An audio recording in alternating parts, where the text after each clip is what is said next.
নিষিদ্ধ করেছিল। আল্লাহর বিচার আমরা চাই। বলো তো সাহাবীরা, কিয়ামতের ময়দানে আমি কি জবাব সেই দিন দেব আল্লাহর আদালতের সামনে? এই ভয়ে নামাজের মধ্যে আমি কাঁদতেছিলাম। আমি ওমর এই সময় ঘোষণা দিলাম, মুসলিম মিল্লাতে যে কোনো বাচ্চা জন্ম নেওয়ার পর থেকেই রাষ্ট্র থেকে আমি তাকে ভাতা দেব। জোরে জোরে জোরে জোরে জোরে। ইউরোপে চলে যান, বাচ্চা জন্ম নেওয়ার পর থেকে রাষ্ট্র থেকে ভাতা আসে। ওরা নবী খুলাফায়ে রাশিদের আদর্শ ওরা নিয়ে গেছে, আর আমরা ছাপা এখনো পর্যন্ত নোয়া ছাপাচ্ছি। কি কথা কম না কেন? এখনো পর্যন্ত নোয়া ছাপাচ্ছি। রানা হুজুররা শিখে করে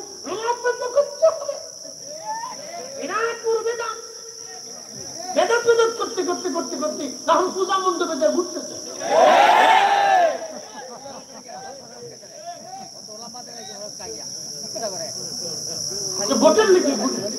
ভোটের লিগে পূজা মণ্ডপে যাইতে মুখে হিন্দুর বাড়ি নাই।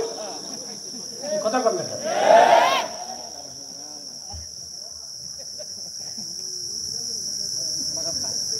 উচিত কথা বললে তো মান সম্মান দাও। ওয়াজ করলে কি লাভ, শুনলে কি লাভ? লাভ হবে তোর আমলে, আমলেও লাভ হবে না নবী প্রেম না থাকলে দিলে, নবী প্রেম থাকলে দিলে লাভ হবে কম আমলে। সুপারিশ করবে নবী রোজ হাসরের ময়দানে। জ্ঞানী যারা বুঝে তারা শুধু ইশারায়, নাদানের বুঝিতে পারে আছে কে কোথায়। জ্ঞানীর মতো জ্ঞানী হলে অল্প কথাই বুঝে, কচুর মতো কচু হলে অল্প জালেই সিজে। কালের ফল দেখতে ভালো, উপরে লাল নীল ভিতরে কালো। মাকালের ফল দেখতে ভালো, উপরে লাল নীল ভিতরে কালো। পরে সারা জীবন এমনি গেল দয়াল, সারা জীবন এমনি গেল। খাইতে আমরা পারলাম না, যার ভিতরে নাই রসুলের প্রেম তার সাথে ভাব কইর না।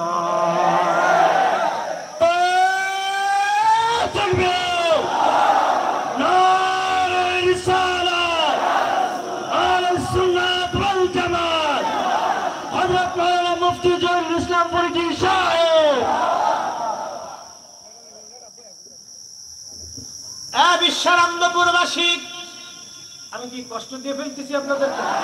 নাম মুর্শিদ বলতেছি। আমি কোনো দল টল করি না, এই জন্য সংদলের আমি শান্তি মেরে সুবিধা হয়েছে আমার। কারণ আমি হচ্ছেন রাষ্ট্রের সদস্য, সাধারণ নাগরিক। বছর শেষে ট্যাক্স দিই লাখ লাখ টাকা সরকার।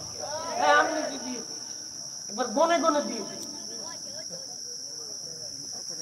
সাধারণ নাগরিক, এই জন্য শাল্টিং কায়দা মতো দেয়। কারণ আমার ট্যাক্স যখন যায় তখন তো আমার পয়সা গ্রামের পয়সা যায়, এটা উসুল করা লাগবে না।